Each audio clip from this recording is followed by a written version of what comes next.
defense hasn't created any turnovers. Is that talked about at all, or is it more of just relying on the guys to take advantage from those opportunities? No, we talk about it a lot. We try to change up drills. We show NFL clips of turnovers. We show all SEC turnovers. We talked a lot about it, and I thought that we actually did our best job this year of trying to punch balls out and strip balls out on these guys, because they had a lot of loose plays where the ball's out in the open. We just didn't get any, and we certainly got to do that to offset some of our own.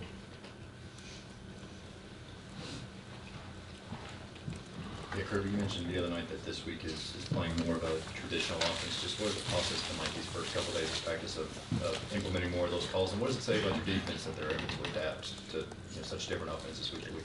Well, you have to adapt on defense. You adapt or you die. So you have no choice but to adapt. That's what you have to do. It's been good. They enjoy it more. You know, we get to show clips of the 49ers and NFL teams, and you know, that intrigues the players a lot more playing against an NFL style offense. It motivates them a little more because they know that a lot of teams look at those tapes. You know, their coordinator coming from the NFL. It's more style of what they'll play against at the next level. So that part excites them. Coach, talking about forcing turnovers, obviously Jalen has done a very good job of that in the last couple of weeks, making that happen. With him, though, is it just about the talent? I mean, in fact, he's a very good football player. There's some technique involved with how he gets it done. No, he's explosive. He's quick. He's disruptive. I mean, he's in the backfield. You know, he's on the quarterbacks in terms of when you get to quarterbacks before they throw it, you typically have a shot of getting a force out. You know, and when you get running backs in the backfield, maybe before they're passing line of scrimmage, you know, you got a shot to get an arm on a ball or knock it out. He's certainly a powerful, explosive player. So those guys tend to have more turnovers outside of just strip outs. You sort of touched on this in your interview with Scott Van Pelt last week, but how much of having the SEC championship game, the fact that it's been a while since you guys have won that game, worked as a motivator for this team? Because it seems like guys are really buying into, you know, yeah, winning the SEC is nice, and we still want to go out and win every week and then ultimately set ourselves up for that SEC championship game. Yeah, we really haven't, I mean, we haven't talked about the SEC championship game or going to the SEC championship. That's just not our conversation. You know, we keep our conversations relative to what's 1 foot in front of us, and it really has never been mentioned as a goal or like, nobody talks about that. You know, we just talk about Kentucky.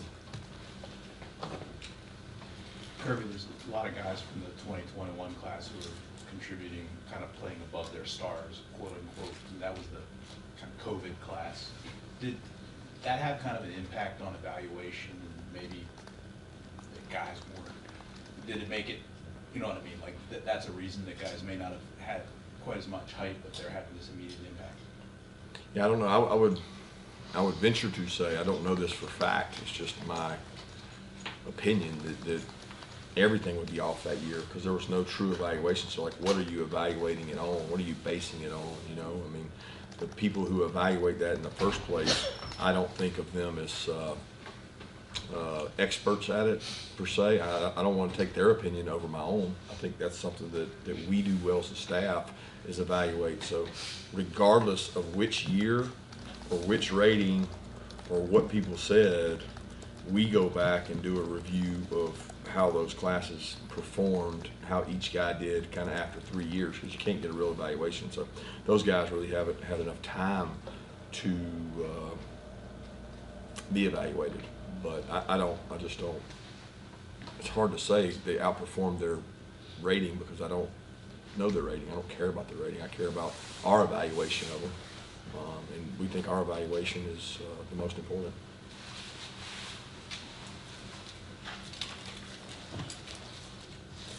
But your program in Georgia overall, it seems, has had pretty good success with walk-ons. It seems like I see some kind of advertisement you guys send out, but how hard is it to get that pool?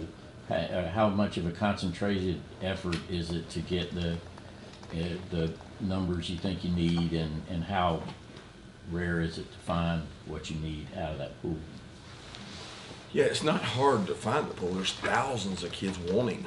The hard part is deciphering between what you're going to take, like because like some of the walk-ons have opportunities that we get that have scholarship offers. We got some of our preferred walk-ons have turned down full rides to schools, and they want to come to Georgia, maybe because they want to go to school at Georgia, maybe because they want to play at Georgia.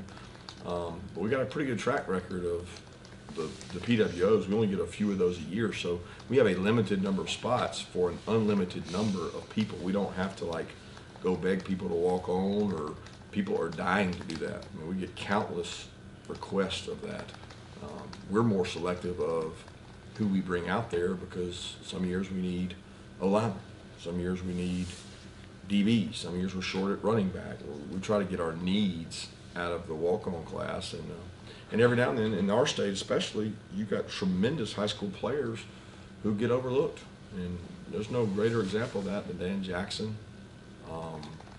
Several guys when I first got here, Prather Hudson. I mean, these guys were really good football players that contributed. Aaron Davis, I think, was one when I got here.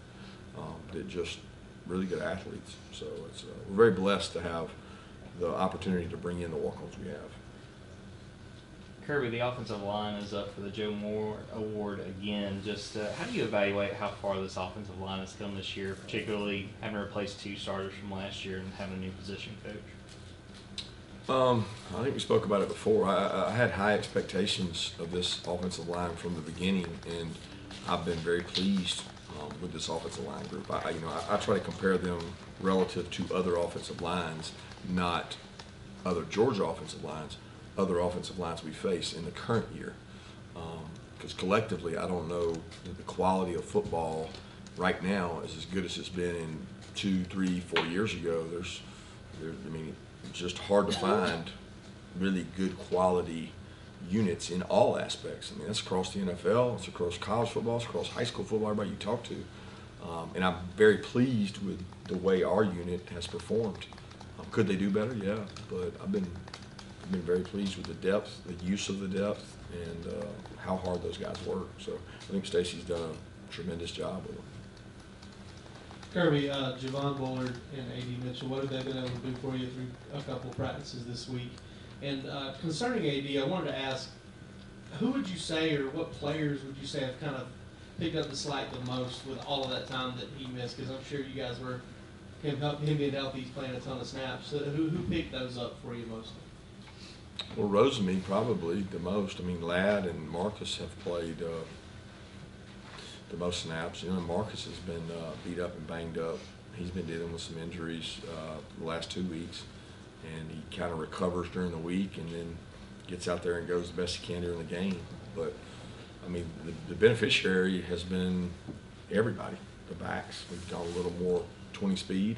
The tight ends, we've gone more 12. I mean, when you have less receivers, then you have to use other angles. But Dylan Bell has played the X where he's been, but Marcus doubles as an X and a Z. So I would say Dylan Bell, Ladd, and A.D. probably the most.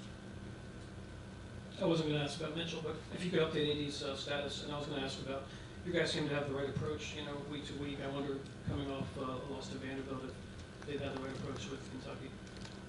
Yeah, they've had a good approach. I mean, I think there's a major league respect for Kentucky in our program, because the kids that have played against Kentucky, it had been bloodbaths, man. Like the game last year was so physical, so tough and rugged, and like they run a lot of physical runs. We run a lot of physical runs, and you end up just clanging. And when you come out of the game, you're like really sore. So that was that way. That 14-3 or whatever game it was, maybe up there 2020.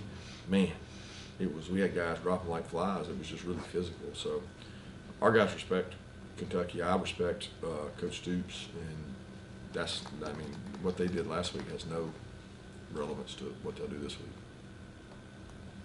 How would you assess how your inside linebacker room has developed over the course of the year, given all the experience that you had to replace from last year with Nakobe, Quay, and Channing moving on? Yeah, they've done a good job. Need more depth in there. Tresman and Ryan being back has really been a huge help to Pop and Smile, because you can't really play 2 inside linebackers and get through a game. You gotta have 3 or 4 to rotate. It's like half D-line, half DB, and they got to have some rest and some recovery, and those guys have stepped up and helped them a lot. And EJ's getting better, Jalen Walker's getting better. So that room, Schumann does a great job with those guys. He prepares them from day one. So they've done really well considering who they had to replace. Where do you think Smile has grown the most, especially after this weekend? Smile, probably maturity, being able to handle failure or mistakes. He struggled a little bit in the Missouri game when he had the injury. He made a couple mental errors, and then he bounced back after the injury, and he's played with a lot more confidence since then. Do you have an update on Javon and AD to this point in the week? Yeah, I'm hopeful for both of them. Keep asking, I keep telling. How have y'all assessed Jalen Carter's performance since his coming back since his injury? He's been good. Good player, man.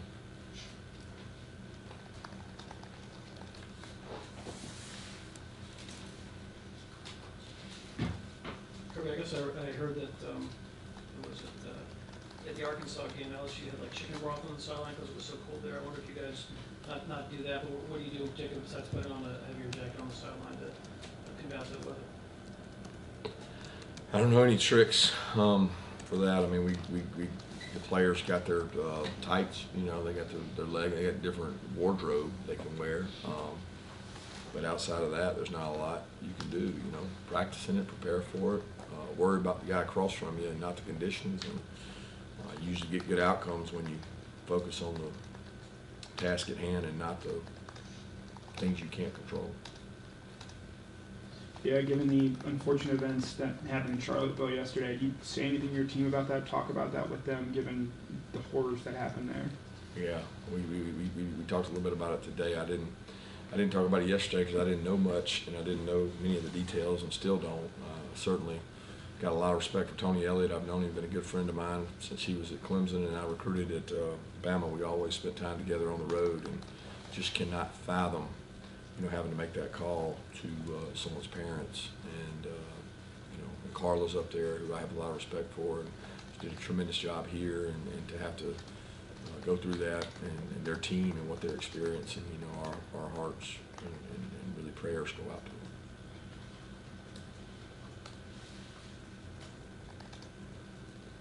Take two more questions? One more. Time's up. Thanks, good.